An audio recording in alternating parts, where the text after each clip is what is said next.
La economía durante el régimen priista, parte 1. La unidad nacional. Una vez que llegó al poder Manuel Ávila Camacho en 1940, en su discurso de toma de posesión llamó al fin del confrontamiento Estado-proletariado contra la burguesía que se había vivido durante el gobierno de Cárdenas, inaugurando así la narrativa conocida como unidad nacional.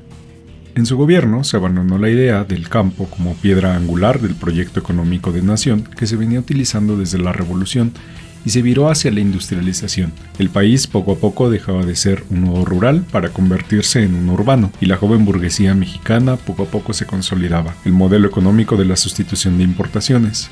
Con la Segunda Guerra Mundial y la caída de la producción de las principales potencias del mundo, el país comenzó una estrategia conocida como sustitución de importaciones, que tenía como finalidad que el país fabricara los productos manufacturados que antes importaba. El Estado apoyó económicamente y con medidas proteccionistas a la industria, usando gran parte del presupuesto público en el sueño industrializador.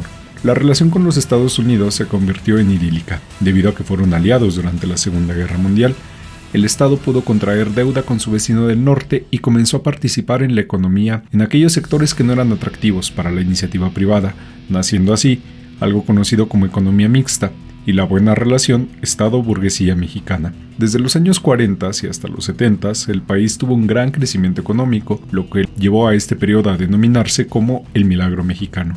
El Estado benefactor, producto de la Segunda Guerra Mundial, la mala administración burguesa de la economía que llevó a la crisis económica del 29 durante el liberalismo y el fantasma de una revolución proletaria inspirada por la Unión Soviética en varios países del mundo, y México no fue la excepción, se estableció un modelo llamado el Estado de Bienestar, según el cual el Estado provee ciertos servicios y garantías a la totalidad de su población con la finalidad de crear una sociedad más justa e igualitaria. Los principios básicos del Estado de Bienestar, aun cuando en México nunca se llegaron a terminar de manera correcta, fueron la entrega de subsidios a habitantes en situación de vulnerabilidad, el sistema universal y gratuito de salud, la educación universal y gratuita, la distribución de la riqueza y proveer una vivienda digna. Es importante señalar que el principal teórico del estado de bienestar fue el economista británico John Keynes. Así, la regulación económica por parte del Estado se volvió una prioridad, al grado de que fue llevada a la Constitución.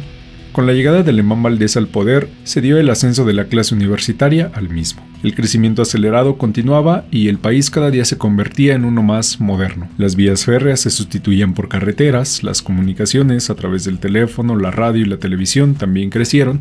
Nació un nuevo rubro económico, el turismo, y aunque también había situaciones negativas, conforme el país crecía, también lo hacía su corrupción y el despilfarro del Estado. El gobierno de Alemán se alineó al discurso occidental, por consecuencia siguió con sus tendencias económicas como el fomento a la inversión extranjera, la industrialización acelerada, la exportación de productos agrícolas, aunque en esos momentos no era mal visto, por ejemplo, la regulación del Estado en la economía. Aunque la euforia por el crecimiento también provocó inflación y devaluación, misma que le tocó enfrentar a Adolfo Ruiz Cortines, quien asumió políticas de austeridad contrarias a las de su antecesor. El desarrollo estabilizador. Con Ruiz Cortines entramos de lleno al periodo conocido como desarrollo estabilizador, que es de alguna manera parte del milagro mexicano, donde el Estado se preocupó por tres cosas: el crecimiento acelerado, la estabilidad de precios y la estabilidad de la balanza de pagos y el tipo de cambio fijo. Todo esto se sustentaba en el gasto público, el control monetario y el endeudamiento estatal. Cuando López Mateos llegó al poder, los salarios de la clase trabajadora eran todavía aceptables. De hecho, se habían recuperado de los tiempos de la guerra. Además, tenían servicios públicos relativamente avanzados, pero el campo aún quedaba algo marginado del desarrollo del país.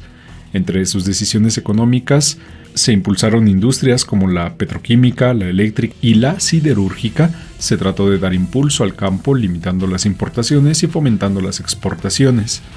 Gustavo Díaz Ordaz llega al poder en un país cuya percepción de la población en cuanto a lo económico era aceptable. La sociedad percibía bienestar y estabilidad. El desarrollo estabilizador se acercaba a su límite debido a la base de los impuestos que lo sostenía. El sistema educativo tomaba cada vez más fuerza debido al crecimiento de la población durante los 50s, mientras en la salud el IMSS otorgaba bienestar a gran parte de la población mexicana, aunque también gran parte quedaba olvidada. Para finales de la década los gastos públicos alcanzaban su límite. Al principio se recurrió a los ahorros, pero finalizó con el incremento de la deuda para mantener la estabilidad política a través de la económica. Sin embargo, una crisis se avecinaba, tanto en lo político como en lo económico.